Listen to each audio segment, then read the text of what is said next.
Hi, I'm Greg Doering. I'm the owner and broker of GDAA Property Management. Today we're talking specifically to agents on how to make the transaction smoother when you're working with a buyer who's buying an investment property with an existing tenant. So we have 5 or 6 tips that we can help you along that make your transaction a lot smoother and get to your closing table without any problems. So the first thing is make sure that the tenant understands that the lease is fully enforced. So all the terms and conditions under the prior landlord will still be enforced in existence until the expiration of that lease. That gives them a lot more comfort that they don't have to move out immediately because the property is being sold. The second thing is transfer of security deposit.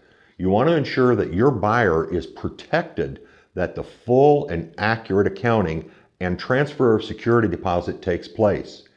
If this doesn't happen, 6, 8 months, a year down the road, when your tenant moves out, the current landlord, who is your buyer, will be on the hook for replacing all that security deposit. So you want to make sure that it's accurately and properly transferred into your buyer's account. The third step is proration of rent. The existing seller owns the property until the day of sale. So if the tenant's paid for the full month, they are entitled to all of the rental proceeds until the day of sale, and once the property has sold, the new landlord gets the remainder of the month. So you want to ensure that all proceeds are distributed properly and they're prorated. The fourth thing is new owner contact information. It's vital that your landlord provides the tenant with name, address, and phone number. They need to know where to place rental proceeds the following month.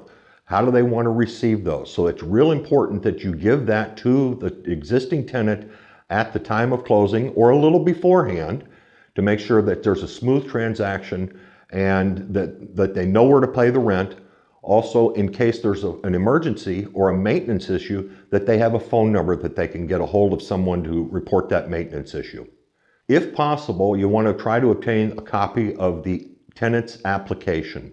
Application has crucial numbers in case, well, to be honest with you, something goes south later, that you can have that information, for instance, social security number, date of birth, in case you either have to do collections or take the tenant to court. That's good information to have, and it'll help you in a smooth transition from one owner to the other. And the sixth and final information is, if possible, also try to receive a full accounting while the tenant's been in the property. So you'd like to know if the tenant's paid late, if there's been any concessions made, if there's a history of on-time payment.